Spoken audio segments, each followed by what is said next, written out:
ایک داتا دربار کے قریب ایک معصوم بچی جب رکشے سے اتری تو وہ گٹر میں گر گئی، جس پہ اس کی ماں نے اس کو بچانے کی کوشش کی اور خود قربان کر دیا۔ دونوں ماں بچیاں جاں بحق ہو گئی۔ لیکن اس کے بعد جو پنجاب کی بیوروکریسی نے اور وزیر اطلاعات کی طرف سے معاملات ہوئے، اس سے ہیجان بھی پیدا ہوا اور یہ ایک فیک نیوز کا بھی سارا سبب بنا۔ بیوروکریسی نے روایتی نااہلی سے حقائق کو چھپائے، اور جس کی وجہ سے جو عظمیٰ بخاری نے جو اس نے ٹویٹ کیا، جو اس پہ رپورٹ دی، وہ فیک نیوز کا سبب بنی۔ تاہم وزیر اعلیٰ کی طرف سے زیرو ٹالرنس ہوئی اور سخت ایکشن لیا گیا۔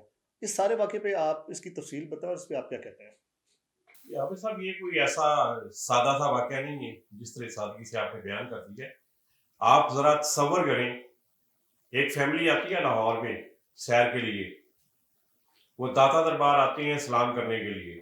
وہاں پہ کنسٹرکشن کا کام جاری ہے، جہاں پہ کسی طرح کے حفاظتی انتظامات نہیں ہیں۔ رکشے سے اترتے ہوئے بچی گٹر میں گر جاتی ہے، ماں بچانے کے لیے کوشش کرتی ہے تو وہ بھی گر جاتی ہے۔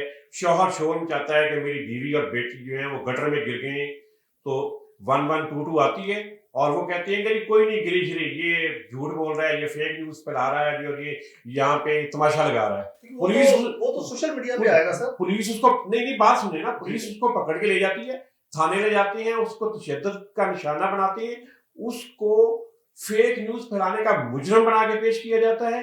اور پنجاب کی بیوروکریسی ہی نہیں، لاہور کے انتظامیہ ہی نہیں، اس میں بدقسمتی یہ ہے کہ ان کی جو محکمہ اطلاعات کا عملہ بھی اسی طرح کی صورتحال وہ سوری رپورٹ بنا کے دیتا ہے وزیر اطلاعات کو، اور وزیر اطلاعات بھی کہتی ہے کہ یہ فیک نیوز پھیلائی جا رہی ہے۔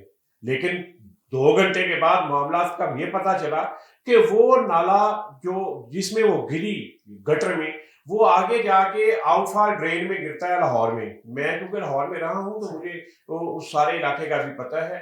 وہ وہاں سے وہ سارا گندا پانی راوی میں چلا جاتا ہے ٹریٹمنٹ کے بعد۔ وہ وہاں پہ آگے جنگلہ لگا ہوا ہے اس گٹر کے آگے، جہاں سے گٹر لائن جو ہے وہ آگے جاتی ہے، اس جنگلے کے ساتھ جا کے اس عورت کی لاش جو ہے وہ رک گئی، اور وہاں سے پتا چلا کہ یہ بات بالکل ٹھیک تھی۔ اور 2 گھنٹے تک وہ وہاں پہ بیوروکریسی یہی کہتی رہی کہ جی نہیں، یہ کوئی ایسا واقعہ نہیں ہوا، یہ یہاں پہ پنجاب گورنمنٹ کو بدنام کیا جا رہا ہے، اور یہ ایک مہم چلائی جا رہی ہے لاہور کی انتظامیہ کے خلاف۔